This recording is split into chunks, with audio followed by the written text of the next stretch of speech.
Lucy, so can you tell us a bit about your background and your role at the DBSA? Okay, I am the general manager responsible for infrastructure financing, primarily responsible for energy projects within South Africa. Absolutely, and I read your CV, you've got an MBA from the University of Manchester. What sort of lessons did you learn on that journey? During the journey, it was a fantastic journey in terms of learning about how to deal with diverse people and also in terms of dealing with issues within a global context. It was an interesting journey. There are a lot of lessons that have been learned from companies outside South Africa in terms of how best to develop the renewable energy program. South Africa started in earnest with this program a couple of years back. Some of the other countries, especially in Europe, had been down this path for quite a while. So we took out some of the lessons in terms of the design of the program, and those were extended in order to make this more efficient. Absolutely, and the DBSA's role in the Independent Power Producers Program?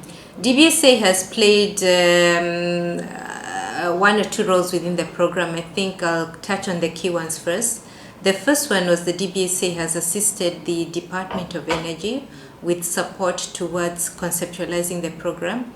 That is financial support to assist them to essentially get together the people that could help them to get best practice together and put together the program in order for the industry to participate in it. Secondly, the DBSA in its financing arm has participated in the funding of the projects themselves, and that is essentially financing on a senior debt perspective and also looking at financing the community trusts that are involved in these projects and the Black economic empowerment entities within the projects themselves. Absolutely.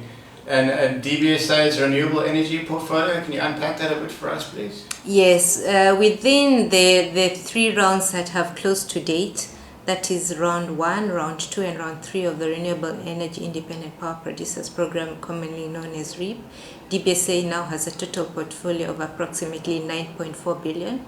This is across the 3 key technologies, that's concentrated solar power, concentrated PV projects, and wind projects. Absolutely. And the next stage of the program, when can we expect to see some more rollouts? And what exciting projects do you guys have on the cards? Well, in terms of the process moving forward, we expect that the next phase that in terms of renewable energy that we'll be busy with is the round 4, which some of the prospective bidders are already engaging with us. And then we do expect to see further rounds of the renewable energy program. Moving forward, however, we expect to see other projects within the energy broader arena. That's the coal program and also the gas program as well. That's looking forward into the future years as well. And obviously you need the buy-in of private sector. Can you talk a bit about the relationship between the bank and private investors? The bank has had quite a good relationship with the private investors in terms of the support, and together we needed to find a way to make it work because the amounts of lending are quite big. So we've had a very good relationship with our clients, and we've worked together very closely in terms of bringing these projects to conceptualization.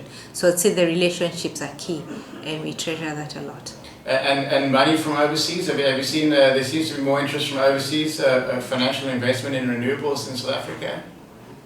Yes, there have been a number of developers from outside South Africa. They've come and brought quite a number of people and brought in terms of skills and expertise, especially within the areas that South Africa has not embarked on before. So we've seen a number of investors both bringing their funds in terms of money, and secondly bringing their expertise to bear in this program. And the Northern Cape has seen a lot of growth in this area. What have been the benefits to the region in terms of the solar production that we've seen there now? That's quite a big question, but I'll attempt just to answer at a bit higher level, but I think it's something that you can delve into a bit deeper. Obviously, there's been a lot of investment into the Northern Cape in a short span of time, which was not there before. The people have had access to these projects, the ones within the surrounding communities, because the way the program is structured, the communities do have a benefit in terms of actually participating in the program. So the communities have had access in terms of employment and in terms of benefits, and the spillover effects in terms of the secondary nature. I think the whole of Northern Cape is quite different now from what it was, let's say, 10 years ago.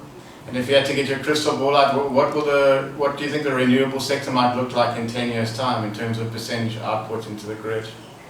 It's very difficult to say. I mean, all we can do is look at the commitments under the integrated resource plan, which the outcome has been quite good. So I think the renewable sector has grown quite a bit.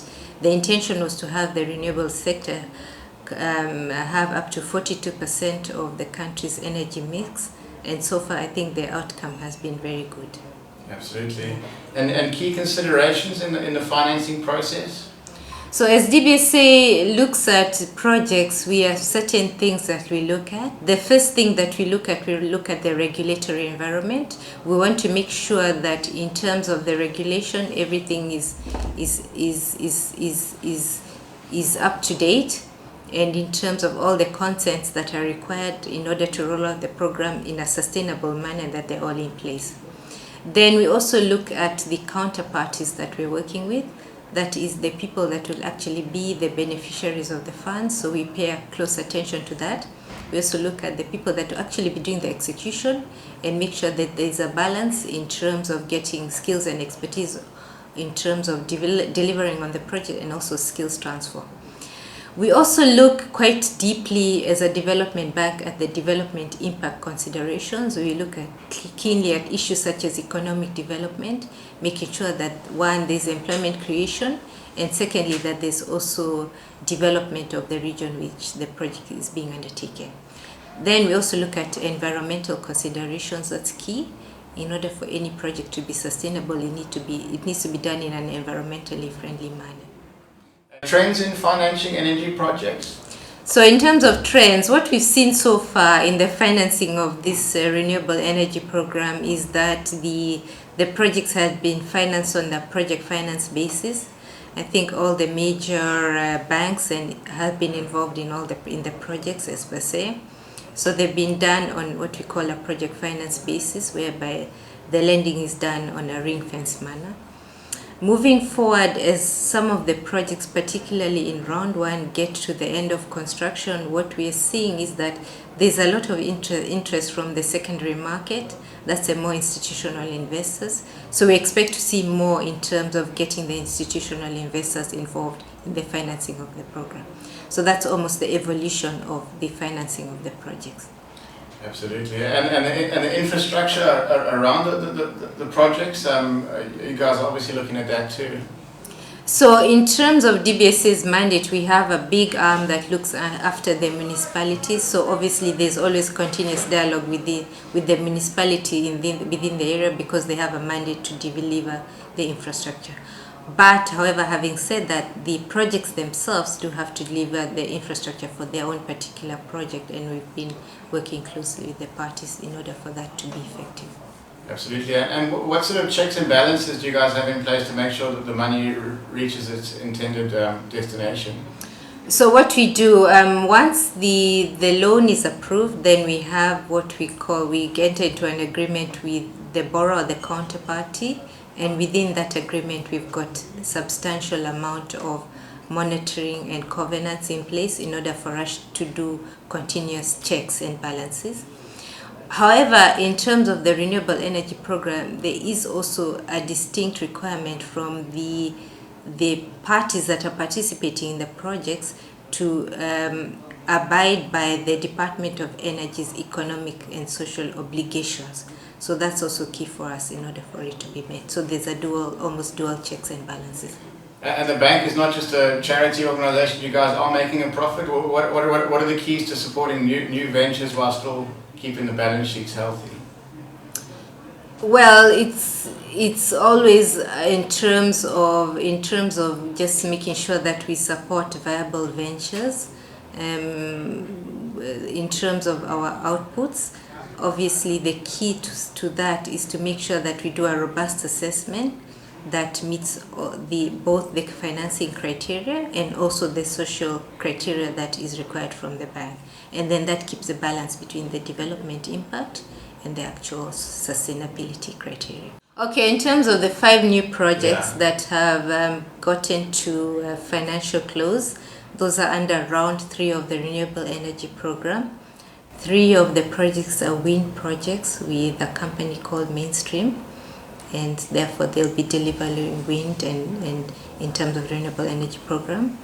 The other project is one called Tina with a company called Abengoa Solar.